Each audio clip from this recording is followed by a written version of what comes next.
बस मुझे एक हृदय में जो भारी पीड़ा हो रही हो इस बात की कि बिना पादुका के सियाराम जू लखन जू नंगे पैर वनवास, वलकल वस्त्र, मिले तो कंद मूल फलों का आहार, पृथ्वी पर कुश की साथरी पर सोना, सर्दी गर्मी वर्षा सब वृक्षों के नीचे सहना, मेरी छाती फटी जाती इस दुख से। ये मैं सब सह लूंगा, ये मैं सहन नहीं कर पा रहा कि मेरे आराध्य देव, मेरे प्राणाराध्य राम सिया ऐसे। मुझे अब ना नींद आती है, ना मुझे चैन मिलती है, न किसी बात से मुझे संतोष होता है। मैंने बहुत खोजा पर कोई उपाय समझ में नहीं आ रहा कि मैं इस अशांति से, जलन से, दुख से मुक्त हो पाऊं। 14 भुवनों में मुझे कुछ अब सुख शांति नजर नहीं आ रही।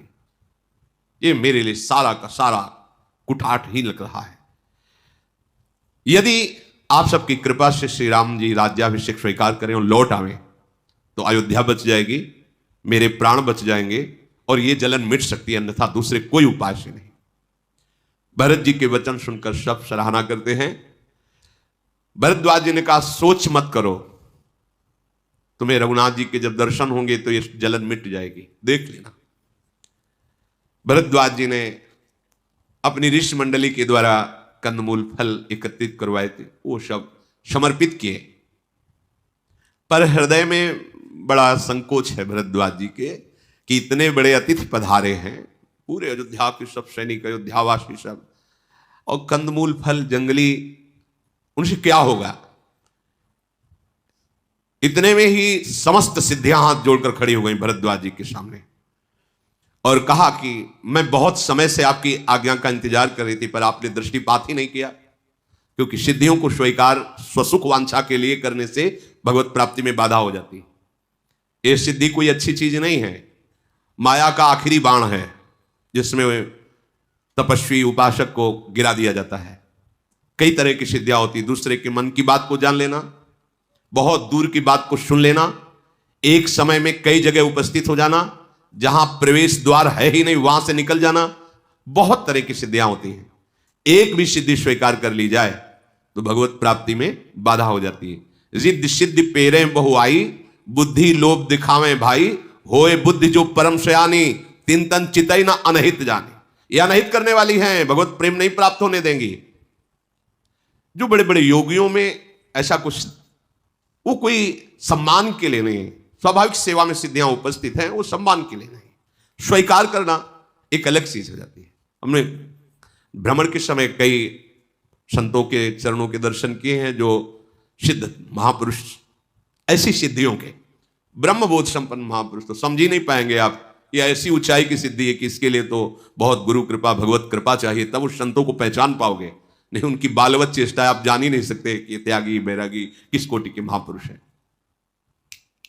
ऐसे किया, पूरी सभा सुगंध से युक्त हो गई। आप बोलिए कौन सी सुगंध चाहिए? ऐसे किया सुगंध, ऐसे किया, चांदी के सिक्के, सोने के सिक्के गिरते चले जा रहे हैं भरी सभा में, बड़े से कई ऐसे चमत्कार। और वो सिक्के किस काम में आएंगे? बैंक में तो बहुत जमा है, बैंक है ना, इतने चमत्कार से क्या होगा। हम तो उसकी उपासना कर रहे थे जिसने एक पलक झपकते ही अनंत ब्रह्मांडों को रच दिया, और उसको हम प्रेमाधीन करना चाहते थे, हम उसके सानिध्य को प्राप्त करना चाहते थे। और लग कहां गए? जादू वाले भी तो दिखाते थे, जो बड़े जादूगर होते हैं वो एक नोट दिखाएंगे, सैकड़ों उसी से निकाल देंगे। कई ऐसे लोग तालियां पीटते हैं, तो जादूगर हम में अंतर क्या रह गया? क्या अंतर रह गया? कई तरह के जादू गांव में छोटे मोटे तो देखे ही है। वो लोग ऐसे मनोरंजन करते ना, हाथ में रुपया दिया, कान में मारा और कान से रुपया निकाल दिया, कई ऐसे दृश्य। ये कोई बड़ी बात नहीं है। माया के द्वारा रचित पदार्थों को दर्शन करा देना या कोई अलौकिकता, ये कोई खास बात। साधु का चमत्कार क्या होता है? हम कैसे जाने कि साधु चमत्कारी है? हमारा विषयी मन जो भोगों में रत है, पापाचरण में रत है, बलात् उसे खींचकर प्रभु के नाम रूप लीला धाम में लगा देना, यह महात्मा का चमत्कार होता है। यह चमत्कार किसी और सिद्धि से नहीं होता, ये केवल भगवत चरणारविंद की अनन्य निष्ठा से होता है। दूसरा कोई और चमत्कार है क्या? उसका महत्व क्या है? देख नहीं रहे हो? सूर्य चंद्र ये सब चमत्कार ही तो है मेरे मालिक का, इससे बड़ा चमत्कार क्या होगा? फैक्ट्रियां लगी हैं जहां इत्र की, कन्नौज में, तो जब गंगा किनारे भ्रमण कर रहे थे तो उधर रास्ता नहीं था, तो ऊपर से चढ़ के निकलना पड़ता था। जो फैक्ट्री की नालियां निकल रही थी उनसे सौरभ निकल रहा था, क्योंकि इत्र की, आप सोचो हमारे प्रभु के श्रीअंग का कैसा सौरभ होगा, हम उसको प्राप्त करने के लिए निकले हैं। अगर ऐसे ऐसे करने से कोई सौरभ निकलता है, कौन सी बड़ी बात है। 2 4 6 महीने भूत प्रेतों के मंत्र अगर आप सिद्ध कर लो तो बैठ के एक पूज्य भाई जी महाराज घटना बताते थे कि जो जाता उनके मन की सारी बात बता देते। बहुत सी ऐसे चमत्कार वृत्तियां वो एक थे, तो जो भाई जी से किसी ने कहा कि बहुत सिद्ध महापुरुष हैं और उनके पास जाओ तो नाम लेके पुकारते हैं, अमुक। आश्चर्य हुआ ना कि हमने तो नाम लिखाया नहीं, फिर भी नाम बता रहे। तुम वहां से आए हो, इतने बजे चले थे, अच्छा आज ये पाके चले थे और ये सोच के चले थे, आओ आओ कोई समस्या। महाराज जी हम बता रहे हैं तुम्हारी ये समस्या है, ऐसा ऐसा। बोले महाराज वो तो सर्वज्ञ भगवान है वो। भाई जी फिर गए। भाई जी महाराज तो भगवत चरणारविंद के प्रेम रस की सिद्धि के प्राप्त महापुरुष। जब वो अपनी सभा से निवृत्त हुए, सभा के पीछे गए, तो भाई जी ने कहा आपका बहुत यश सुना, बहुत नाम सुना, तो आपके दर्शन हेतु आए। महापुरुषों का एक प्रभाव होता है, वो अंदर से कांप रहे थे। अरे नहीं नहीं आप क्या कह रहे हैं, हमारे दर्शन क्या, हम तो नाटक करते हैं। बोले नाटक कहाँ, तुम तो सत्य बात बता देते हो अमुक जगह से। बोले मैं नहीं बताता हूँ। ऐसे गमछा ऐसे डाले हुए थे, गमछा हटाया और कहा देखो एक बिष्ठा का थोड़ा सा, बिष्ठा का यहाँ एक ऐसे गोला सा करके ऐसे रुई में बंधा। बोले ये देखो इसमें यक्षिणी बैठी हुई है, मेरे कान में यक्षिणी सिद्ध किया है और वो मुझे कान में सब बता देती है, तो मैं बता देता हूँ मेरे में। बोले नाम जब भजन कुछ, ये तो कुछ है नहीं। भाई जी ने फिर लिखा कि उनकी दुर्गति हुई। जब अंतिम समय आया तो यक्षिणी से पूछा कि मैं कहाँ मरूंगा, क्या। तो उनका तुम्हारी दुर्गति होगी, तो भागे नर्मदा जी की तरफ। तो उठा के पटक दिया कि जीवन भर हमको अधीन रखा है, हमसे जानकारियां ली, अब जीवन भर तुझे मैं अधीन रख। मार दिया उसे, यक्ष बना लिया, अपने साथ रख लिया। कहीं छोटे मोटे मंत्रों की आराधना करके जैसे भूत प्रेत आज छोटी मोटी सिद्धियां, ये सब नहीं। भगवान की अविरल भक्ति से बढ़कर कोई सिद्धि नहीं, कोई परम लाभ नहीं। अच्छे से समझ लो, इस सिद्धि से सब सिद्धि प्राप्त हो जाती है। सब सिद्धि का मतलब कोई चाह ही नहीं रह जाती, सब रूपों में प्रभु है ऐसा अनुभव हो जाता है। अब किसको चमत्कार दिखाना, क्या चमत्कार दिखाना। भगवान के नाम में जितनी सामर्थ्य सी किसी भी सिद्धि में सामर्थ्य नहीं। एक बार ब्रज के दर्शन हेतु श्री नामदेव जी महाराज, ज्ञानदेव जी महाराज बड़े महामहिम। ज्ञानदेव जी महाराज तो अपार सिद्धियों से परिपक्व, अभी नवकिशोर अवस्था है और 1400 वर्ष का चांगदेव योगी। वो सिंह पे बैठ के काले नाग की चाबुक लेके अपना प्रभाव दिखाने के लिए तो चबूतरे में बैठे थे ज्ञानदेव, तो जड़ चबूतरा चल पड़ा। तो वो उतर करके साष्टांग प्रणाम की कि हम तो चैतन्य सिंह को, चैतन्य सांप को वश में कि ये तो जड़ चबूतरा चढ़ पड़ा। तो जब नामदेव जी और ज्ञानदेव जी ब्रजमंडल के दर्शन है, तो एक जगह प्यास लगी तो सूक्ष्म रूप रखा, ज्ञानदेव जी ने कुएं से जल पी के आ गए। नामदेव जी से कहा कि हमको तो ऐसा कुछ लगता नहीं, कोई ऐसी सिद्धि नहीं, पर इतना जानते हैं कि प्रभु के नाम में अपार सामर्थ्य। विठ्ठल विठ्ठल विठ्ठल, कुएं का जल उठना, सामने से कुएं का जल बहने लगा, चुल्लू में भर। सब सिद्धियों से बड़ी सिद्धि नाम, जो नामी को अधीन कर ले। छोटी मोटी प्रकृति की वस्तुओं की बात क्या, तो कह दे कि फिर ऐसे भजनानंदियों को साधारण आदमी थप्पड़ मार के चले जाते हैं, निंदा कर देते हैं, अवहेलना कर देते हैं, उनको तो भस्म हो जाना चाहिए। नहीं, नाम ये सामर्थ्य देता है भक्त को कि बड़े से बड़े अपराध करने वाले का भी मंगल हो, अमंगल ना हो। ये तुम पार्थिव बुद्धि से नहीं समझ पाओगे। ये नाम की महिमा है। वो नाम जापक जो महापुरुष भगवत अनुराग के मार्ग का प्रतीक है, उसकी इसी बात में कसौटी है कि दूसरा उसका अपमान करे और वो उसका मंगल करे। इसलिए उमा संत कहे यही बड़ाई, वो मंद करत जो करे भलाई। वो मंद कर रहा है, वो उसकी भलाई कर रहा है। समस्त रिद्धियां सिद्धियां सुनी रिधि सिद्धि अणिमादिक आई, आयसु हो ईसो करही गोसाई। रिद्धियां सिद्धियां हाथ जोड़कर खड़ी हो गई और भरद्वाज जिससे कहा कि आज तक मैं आपकी केवल आज्ञा की बाट जो रही थी, आज अवसर है, यदि आप आज्ञा कर दे तो मुझे सेवा मिल जाएगी। भरत जी की, अयोध्या वासियों की सेवा मिल जाएगी और सब विरह में हैं। मैं ऐसे सुख की वृत्तियां प्रकट करूंगी जिससे इन सब का विरह शांत हो जाए। भरद्वाज जी ने मुस्कुरा करके कहा ठीक है, अतिथि पधारे हैं, करो पहुनाई करो, इनका स्वागत करो। जे ही ऐसी आज्ञा हुई तो भगवान श्री राम के प्रेम में डूबे हुए भरत जी को सुख पहुंचाने के लिए सिद्धियों ने अतुलनीय वैभव प्रकाशित कर दिया। ऐसे वास की व्यवस्था की कि देवराज इंद्र भी ललचा पड़े। वास की व्यवस्था हर अयोध्यावासी की सिद्धियों का ये तो अद्भुत वैभव। सुंदर सुंदर देखते देखते भवनों के निर्माण हो गए, पूरे नगर की पूरी व्यवस्था। जिसके मन में, अब वो सिद्धियां ही है, जिसके मन में जो रुचि कभी रही है वो सब सिद्धियां भोग। दास दासियां हजारों लाखों करोड़ों ऐसे प्रकट हो गए कि एक एक के चार चार दास दासियां एक एक अयोध्यावासी के, जैसी रुचि सुंदर सुखद जथा रुचि जेही सब भोग उपस्थित। और भरद्वाज जी देख रहे सिद्धियों का चमत्कार, सबकी सब सुखद व्यवस्था। सब अयोध्यावासी मुनि का तपोबल देखकर सराहना करते हैं। भरत जी मुनि का प्रभाव देख रहे कि इंद्र वरुण यम कुबेर इन लोकपालों को भी जो सुविधा नहीं वो अयोध्यावासियों को सुविधा दे रहे हैं। भरद्वाज जी अपने तपोबल से प्रकट हुई सिद्धियों से सुख की सामग्री ऐसी लुभायमान है, सुख समाजु नहीं जाई बखानी। आगे शब्द, देखत बिरती विसार ही ज्ञानी। जो ज्ञान विज्ञान संपन्न है ऐसा सुख सामग्री है कि उनका वैराग्य भूल जाए, यह सिद्धि है। ऐसी सुखद आसन, सुखद सेज, सुंदर भोजन, सुंदर दास दासियां, ऐसे लुभायमान वन पशु पक्षी फल फूल सब सिद्धियों ने एक क्षण में रच दिया। अमृत भी फीका लगे ऐसा भोजन, जिसे देख करके बड़े बड़े संयमी मुनि भी इच्छा करें उन्हें पाने की। सभी के सुंदर डेरे, कामधेनु कल्पवृक्ष सब वहां उपस्थित है। बसंत ऋतु का प्रभाव, शीतल मंद सुगंध वायु, जो चाहिए भरद्वाज ऋषि की तरफ से धर्म अर्थ काम मोक्ष, माला चंदन सुंदरी, जो सब भोग सब अयोध्यावासियों के लिए। ऐसा भोग विलास जिसका वर्णन नहीं किया जा सकता। पर राम विरही जनों को ये भोग आकर्षित नहीं कर पाए। सुंदर सैया में भी लेटे हा राम हा राम।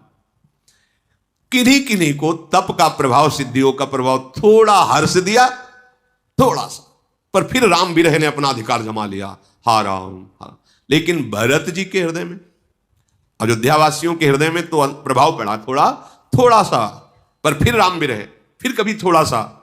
लेकिन संपत्ति चकई भरत चक मुनि आय सुखिलवार, तेहि निसी आश्रम पिंजरा राखे भाभिनुसार। ये सब सिद्धियों का विलास चकवी है और भरत जी चकवा है। और मुनि का ये खिलवाड़ जो है, आश्रम रूपी पिंजड़े में मानो दोनों को बंद कर दिया। पर चकवी चकवा का कभी रात में मिलन नहीं होता। एक पिंजड़े में बंद कर दो तो ये इधर मुख ये रहेगी, ये इधर मुख ये रहेगी। तो बोले भरत जी की प्रति भरद्वाज जी की आज्ञा रूपी खिलवाड़ से सिद्धियों ने समस्त भोग वैभव रचा, लेकिन रात भर कोई भी प्रभाव किसी सिद्धि सुख का भरत जी के हृदय पर ऐसे नहीं पड़ा जैसे खिलवाड़ में एक पिंजड़े में चकवा चकवी को बंद कर दिया जाए तो एक इधर मुख उधर मुख। अर्थात राम विरह में रात भर आंसू टपकते रहे। ये सिद्धियों का चमत्कार कुछ भी हृदय में तनिक भी आकर्षण नहीं पैदा कर पाया। प्रसंग चल रहा है भरद्वाज जी के आश्रम में समस्त अयोध्यावासियों के साथ भगवान वशिष्ठ जी, भरत शत्रुघ्न जी, निषाद राज गुह आदि। श्री भरद्वाज जी ने आतिथ्य सत्कार के लिए कंदमूल फल एकत्रित किए थे। रिद्धियां सिद्धियां आकर हाथ जोड़कर कहा, प्रभु आज तक हमारी हिम्मत नहीं हुई कि हम आपसे निवेदन कर सके, यदि आप हमें आज आज्ञा करें तो बहुत बड़े अतिथि पधारे हैं, हम कृतार्थ हो जाएंगे इनकी सेवा करके। भरत जी के सुख की जहां वृत्ति टिकी है वहां रिद्धियों सिद्धियों का प्रभाव नहीं है। जो भगवत प्रेम रस है, भरद्वाज जी ने आज्ञा कर दी। ऐसे वास स्थान, ऐसी भोग सामग्रियां जो वरुण इंद्र ये बड़े बड़े लोकपाल ललचा जाएं, ऐसी व्यवस्था सिद्धियों ने की। सुंदर एक एक अयोध्यावासी के पास कई कई सेवक सेविकाएं, सिद्धियां अद्भुत, जिसके मन में जरा से भी कुछ भी वो सब उपस्थित। तो अयोध्यावासियों की दो दशा थी। कभी वो सुख सामग्री मुनि की सब व्यवस्था देखकर थोड़ा सा शीतलता तो तत्काल राम विरह की आग उस शीतलता को भस्म कर देती। लेकिन भरत जी के हृदय में कोई भी प्रभाव नहीं पड़ा। संपत्ति चकई भरत चक मुनियायसु खिलवार, तेहि निसि आश्रम पिंजरा राखे भाभिनुसार। जैसे कोई खिलवाड़ में रात्रि में एक पिंजड़े में चकवा चकवी को बंद कर दे, तो इनका ऐसा विधान है कि रात्रि में इनका मिलन नहीं होता। पूरी रात्रि उसी पिंजड़े पे रहेंगे, लेकिन अलग अलग मुख रहेंगे।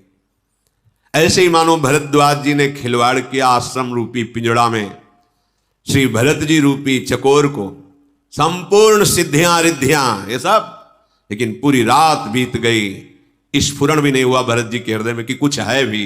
वही राम विरह के आंसू चलते रहे। कैसे प्रातः काल हो, कब जाऊं, कब प्रभु को देख पाऊं। वही ये है भगवत प्रेम। कोई भी सिद्धि, कोई भी रिद्धि, कोई भी सुख संपत्ति भक्त के हृदय को सुख नहीं प्रदान कर सकती। भक्त का हृदय तो सुखी होता है प्रभु के नाम में, प्रभु के रूप में, प्रभु की लीला में, प्रभु के धाम वैभव को देख करके। प्रातः काल हुआ, भरत जी तीर्थराज प्रयाग में पुनः स्नान किए, फिर समस्त मुनियों की चरण वंदना की, आज्ञा लेकर आशीर्वाद पाकर जो रास्ता पहचानने वाले कुशल पथ प्रदर्शक थे वो आगे आगे चले। भरत जी, भगवान वशिष्ठ जी, संपूर्ण अयोध्यावासी भगवत दर्शन के लिए जा रहे हैं। भरत जी की ऐसी शिथिलता, प्रेम विवशता देखकर निषाद राज गुह भरत जी का हाथ पकड़कर संभाल के चल रहे हैं। भरत जी मानो साक्षात प्रेम मूर्तिमान होकर चल रहा है। बस शरीर चल रहा है, आंखों से आंसू, रोमांच, बड़ी शिथिलता है। निषाद राज गुह संभालते हुए भरत जी को चल रहे हैं।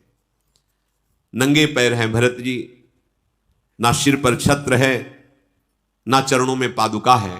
नहीं पद त्राण शीश नहीं छाया, प्रेमु नेमु व्रत धर्मु अमाया। न पैरों में पादुका है, न सर पे छत्र है।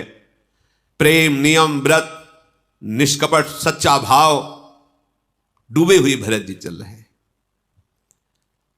सखा निषाद राज से पूछते जाते हैं, इसी मार्ग से सियाराम लखन गए हैं?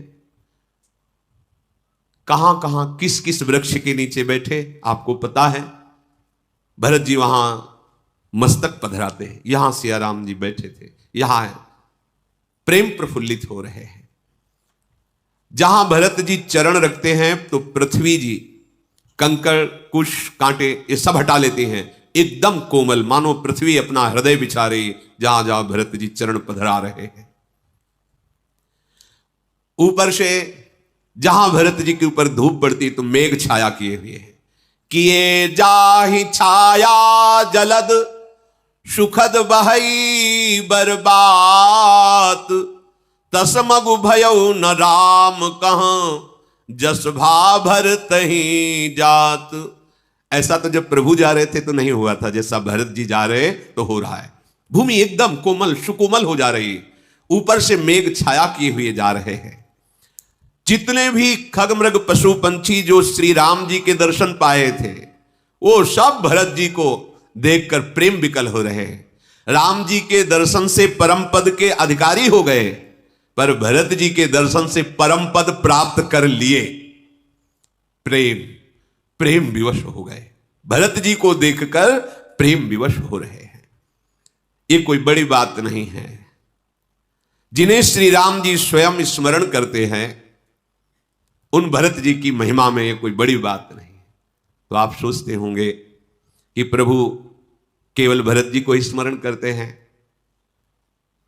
तो आप ये समझ लो जो भरत जैसा प्रेम प्रभु से करता है प्रभु उसका स्मरण करते हैं। एक बार महाभारत युद्ध में किसी विशेष बात की परामर्श वृत्ति से युधिष्ठिर जी महाराज प्रवेश किए भगवान श्री कृष्ण के शिविर में, तो देखा भगवान पद्मासन लगाए हुए ध्यानस्थ है। काफी देर प्रभु बाह्य दशा में आए, इसका इंतजार करते रहे। जब बाह्य दशा में आए तो कहा कैसे महाराज युधिष्ठिर? तो उनका प्रभु हम तो प्रश्न बाद में करेंगे, पहले हमारे अंदर एक नवीन प्रश्न जागृत हुआ। मुनियों की कृपा से, महर्षियों की कृपा से मुझे पता है कि आप कौन हैं। बड़े बड़े ऋषि मुनि आपका ध्यान धरते हैं, फिर हे नाथ आप किसका ध्यान धर रहे थे?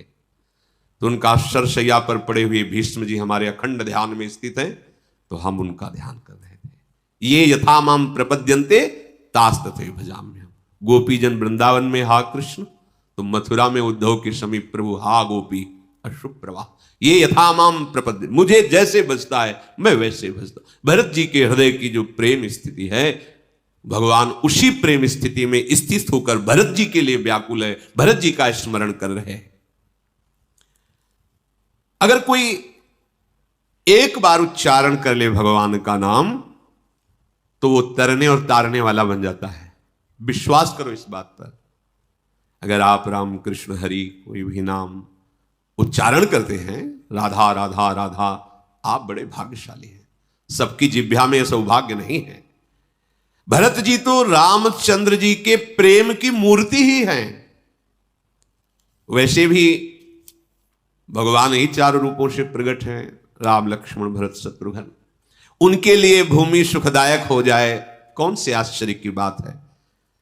जहां मेरा भक्त चरण रखे वहां वहां रखूं हाथ, प्रभु कह रहे। पीछे पीछे मैं फिरूं कभी न छाड़ू साथ, ऐसे चलाते हैं। ऐसे भक्त को दिखाई नहीं देता। भक्ति आप करते हैं तो आपको लगता है कि हम भगवान की आप तो निमित्त मात्र हैं, वास्तविक तो प्रभु करते हैं। हम लोग तो कहने मात्र को राधा वल्लभ लाल के सेवक हैं कि हम उनके सेवक हैं, वस्तुतः सारी सेवा संभाल तो वही कर रहे हैं। कैसे? केवल हम तो कहने मात्र के हैं। उनका दुलार देखकर लगता है हम क्या उनकी सेवा, क्या उनका विविध रूपों में उनका प्यार, उनका दुलार, उनका अपनापन। हमारा कितना अपनापन, इतने रूपों में उनका अपनापन। अगर ये बात आपकी समझ में ना आवे तो समझो भगवान अभी और कुछ बकाया रखे हैं, जिनका एक नाम स्वयं तरने और तारने वाला बना देता है। जहां अपने भक्त के पीछे पीछे भक्तन पाछे यो फिरे जीव बछरा संगाए, निरपेक्षम मुनिम शांतम निर्वैरम सम दर्शनम अनुब्रजाम में हम नित्यम पुयेत्यंग रेणु भी। ऐसे कृपालु भगवान का यदि आश्रय न लिया, भजन न किया, तो अभी और कुछ लिखा है भाग्य में। एक पंडित जी गंगा किनारे जा रहे थे, तो ज्योतिषाचार्य थे, तो एक खोपड़ी पड़ी थी इंसान की। तो उन्होंने उनकी खोपड़ी में देखा तो बड़े ज्योतिष की, उसमें लिखा था अभी और कुछ बकाया है। तो उनका और क्या बकाया होगी, मर गया, मांस हट गया, हड्डी पड़ी, अब क्या बकाया रह गया, स्मशान में पड़ा है। वो कपड़े में बांध लिया कि देखेंगे इसके भाग्य में लिखा भी और कुछ बकाया है। कपड़े में बांध के ले गए, घर में रखा, जाके इसे टांग दिया खूंटी पे, देखेंगे इसके भाग्य में क्या है। और फिर किसी कार्य हेतु चले गए। उनकी जो ब्राह्मणी थी, उन्होंने सोचा कि क्या लाए हैं पंडित जी इसमें। देखा खोपड़ी, बहुत गुस्सा आई, ओखली में धर के मूसर से उसे कूट दिया और कूट के उसे बाहर फेंक दिया। और पंडित जी जब आए तब कहा तुम्हारा दिमाग खराब है, हम सोचा था जजमान के यहां से कुछ सीधा लाओगे, कुछ फल लाओगे, तो झोली खोली तो उसमें मुर्दा की खोपड़ी थी। तो बोले किया क्या? बोले मूसरों से कूट के बाहर फेंक दिया। बोले यही लिखा था। अभी और कुछ लिखा था, तो अब सोच रहे थे क्या लिखा था, तो यही लिखा था कि अभी खोपड़ी पे मूसल चलेंगे, अभी ये चूर चूर होगी। तो अगर इतने समझाने पर भी समझ ना आवे तो समझो अभी कुछ और लिखा है, वो इसलिए नहीं समझ में आ रहा है। भरत जी के प्रभाव को देखकर इंद्र जी तो घबरा गए। देवराज इंद्र को लगा कि अगर भरत जी ऐसे प्रेम विवश होकर गए तो हमारे प्रभु का स्वभाव है प्रेमाधीन, फिर जो भरत कहेंगे वही प्रभु करेंगे। और भरत जी कहेंगे कि राज तिलक अयोध्या वापस, तो हमारा सब बना बनाया काम बिगड़ जाएगा। बृहस्पति जी से कहा प्रभु आप वही उपाय कीजिए जिससे भरत और राम का मिलन ना हो,